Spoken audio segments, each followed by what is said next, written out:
Hello, beautiful people. I'm taking you with me. We're gonna go have a chat. Now, I have this stuff bubbling inside, and even though it's 4th of July weekend, I just needed to get out. I wanted to go for like a nice walk in the, nature, and maybe go to the beach again or into a forest, but we're dark gray here today. So I still needed to get out because I needed to have some time to talk and just flow a bit without my husband being there and all that good stuff. So we are going to go to this little area. Hello, Crow Crow. Hi. Hi, Crow Crow. Hi, Crow Crow. Hello. Hello, baby. Oh, I love my little crows. He actually stayed there and let me talk to him. I feed my baby crows. Okay, so I want to go down to this. It's downtown Sumner. I've recorded there before, but they have a little cabana there. So we're going to go and sit in the cabana. And yes, I'm going to set up my tripod light and I'm going to have a chat with you because there's something I want to talk to you about. I had a conversation that was kind of inspiring yesterday, and I want to share that inspiring story with you.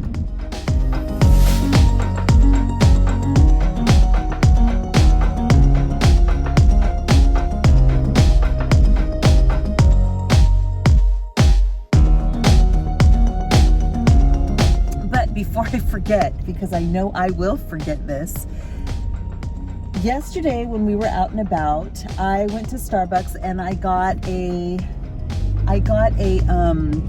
peach green tea, which by the way is so refreshing.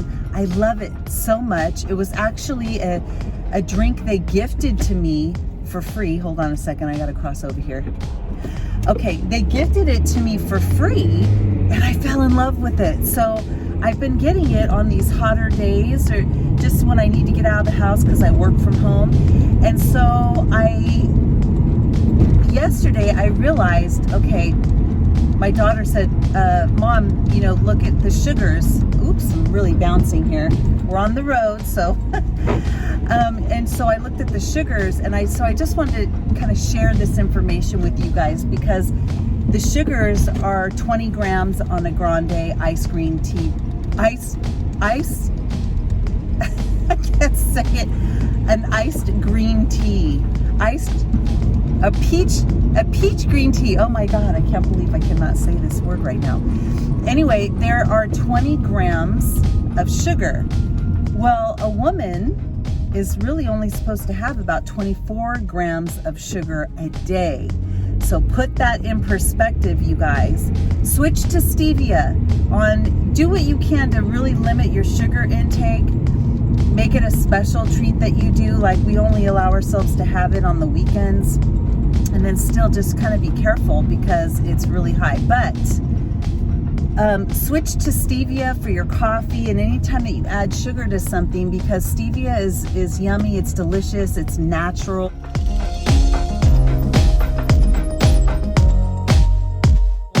It's made from a plant and it's just way better for you. And if you can start cutting it now, even greater, because it's really going to be a problem when you become... Okay, that lady, I just had to check. There was an older lady. I want to make sure she wasn't a senior.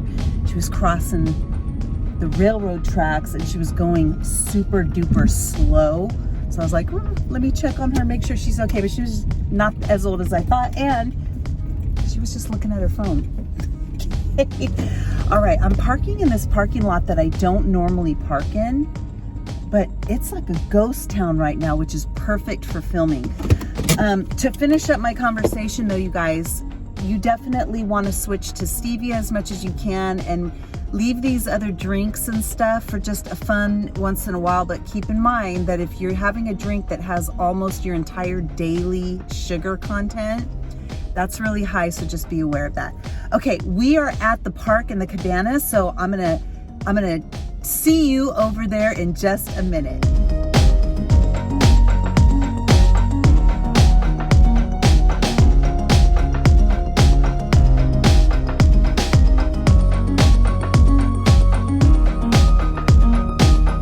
Okay, oh my goodness, you guys, that mission was quickly aborted because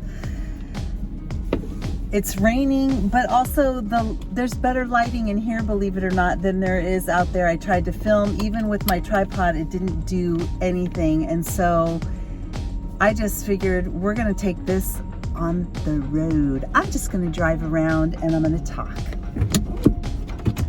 So my inspiration came from a movie that we were watching, my husband and I, yesterday.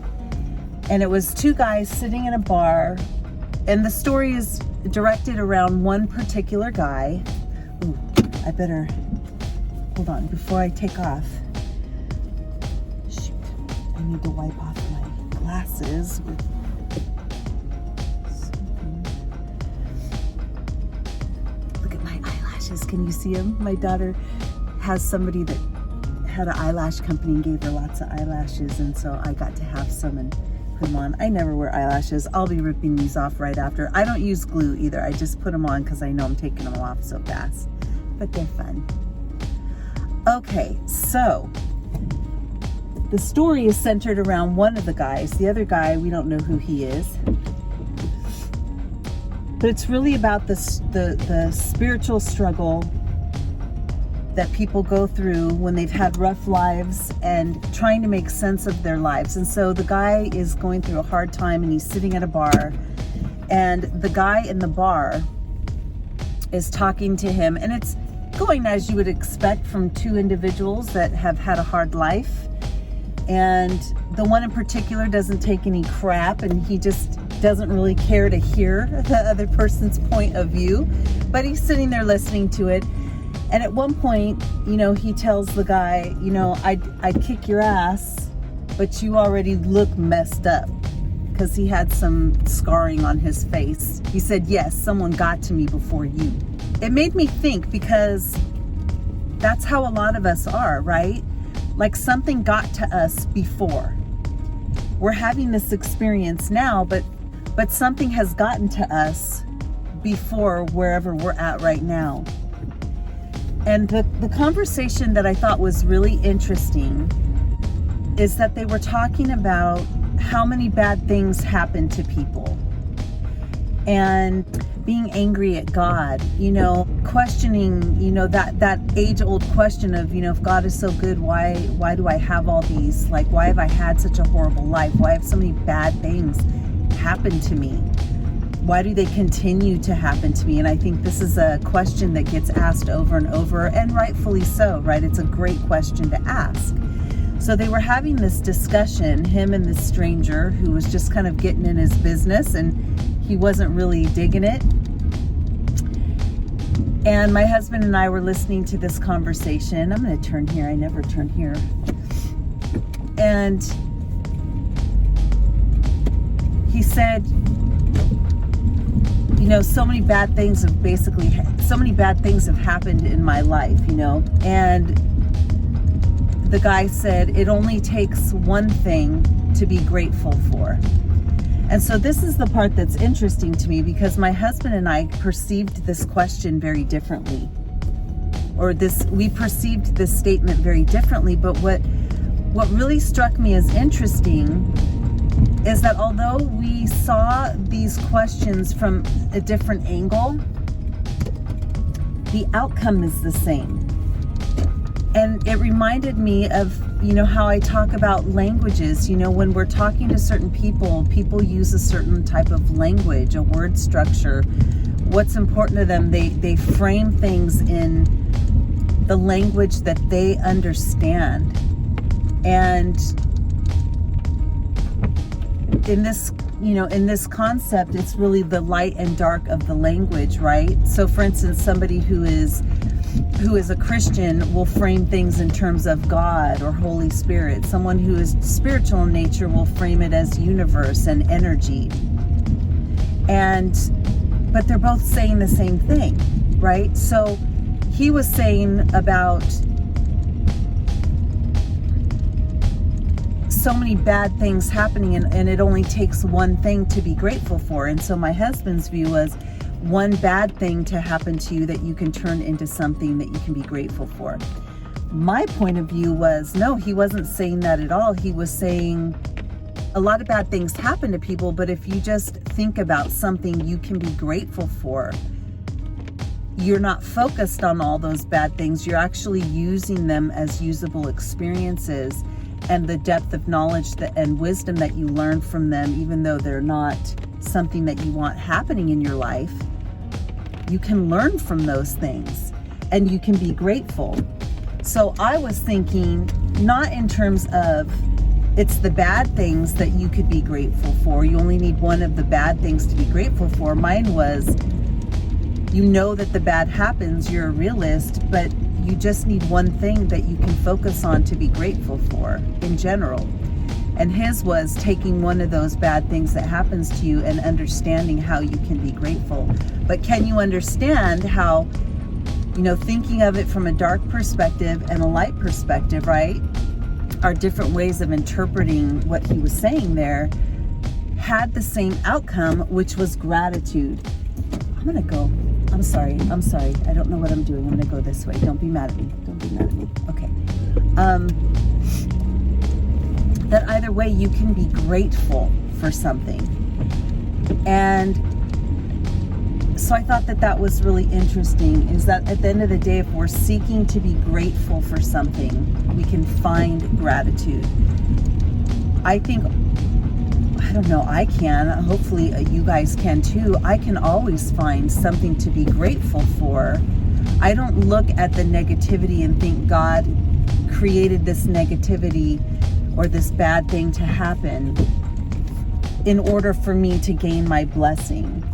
I have a hard time with that kind of thought process of saying that God is out there making bad things happen for you. I think that we created a scroll of things that we're going to experience, but I also think that in life things just happen. So I don't necessarily think that we're planning to give ourselves cancer or we're planning to have a horrible accident and that's all part of the plan. Maybe it is and maybe it isn't. I don't know. I can't say for certain. I'm going to pull over right here. This is amazing house. Whoa. Let me pull right on the side.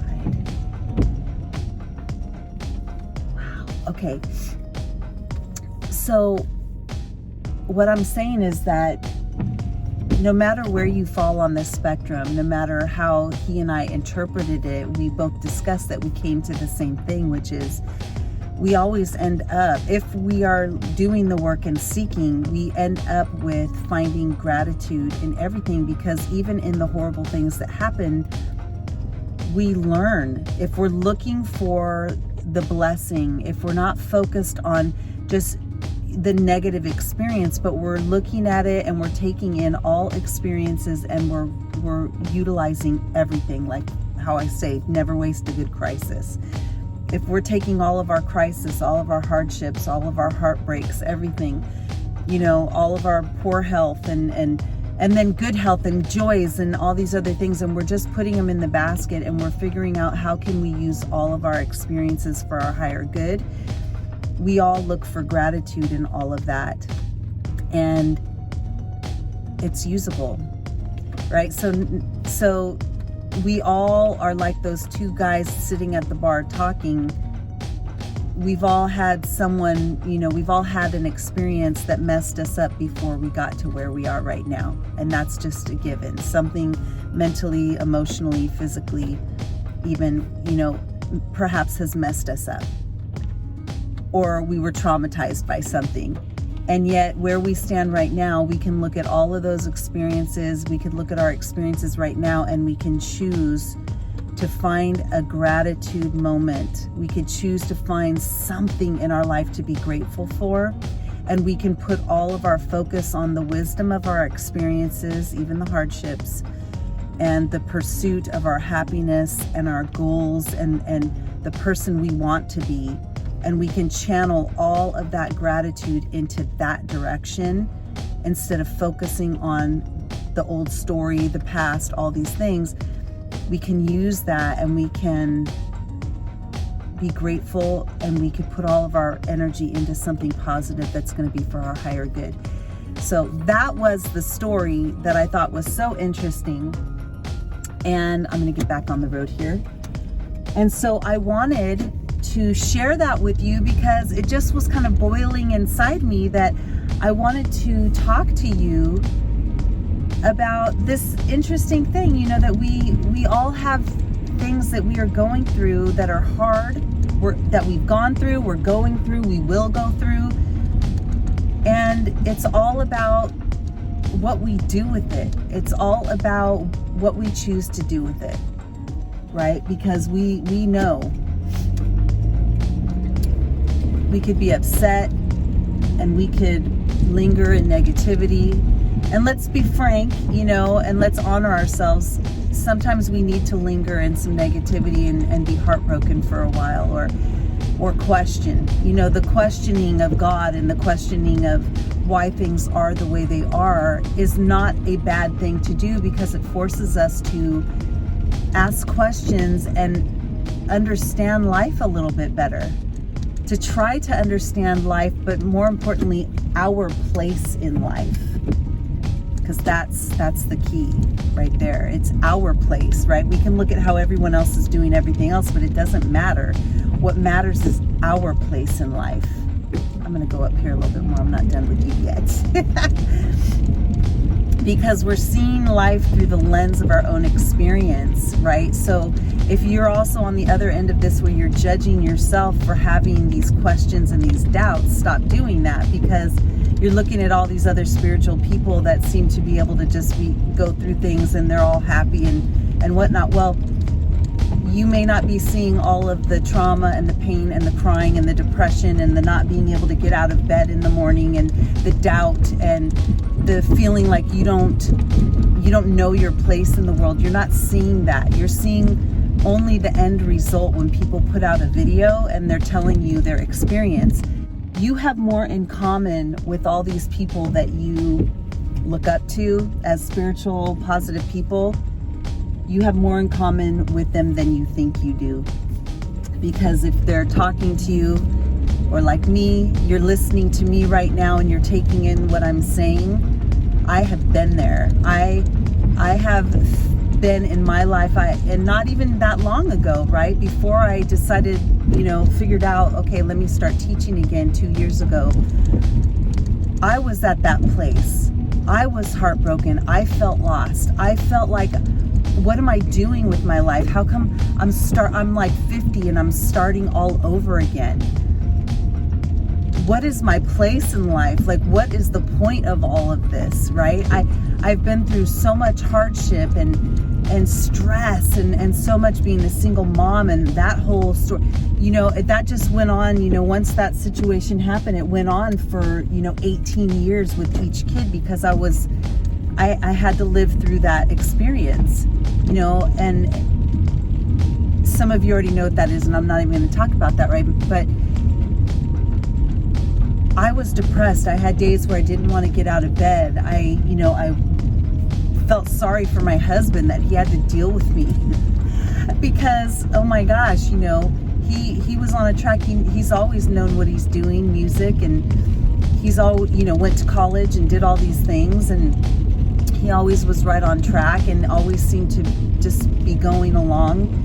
But my life seemed to have lots of starts and stops and moves and different things. And because of that, I felt unsure about life. I felt like I didn't know sometimes who I was. I would just cry myself to sleep sometimes. I was depressed.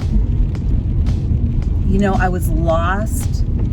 I would question life, just feeling like, God, this is just so hard, So when you're looking at people who are spiritual teachers, who are telling you a wisdom that you can live by, you need to understand you have more in common with them than you think you do, because they've been messed up. They've been depressed. They've cried themselves to sleep. They've done the work and they've survived through it, and they continue to survive. I do. I continue to survive, and it's gotten to a point now where my thoughts are always just in the positive. I'm just, I have these negative thoughts, yes, but I've trained myself so much in a mindset to just move myself past that quickly, to not linger there, because I know I know how it works. right? And I know that it's my lens that matters. It's my lens and how I'm looking at things that matters, and it's going to create the reality in which I live, so I better get with it because I want a good quality of life. So no matter what perspective, if you tend to be a little bit more on the darker perspective, you know, you're more pessimistic or you're more optimistic, when you seek gratitude for life in general, both of those perspectives can arrive at the same place. And just keep in mind that, you know, we're all sitting at the bar messed up from an experience we had before, and it doesn't make one bit of a difference. In fact, it seasons life and seasons us a little bit more to be that much more relatable to the person that we're going to help in the future. All right, you guys, I feel like I've done my duty. All right, I will talk to you in the next video, you guys. Thanks for taking this drive. Sorry that our little cabana outing didn't work, but you know what? I like driving in the car and chatting with you guys. It's kind of fun, and surprisingly, the lighting is not too bad. So I will see you next outing. Bye. I'm back home, yeah.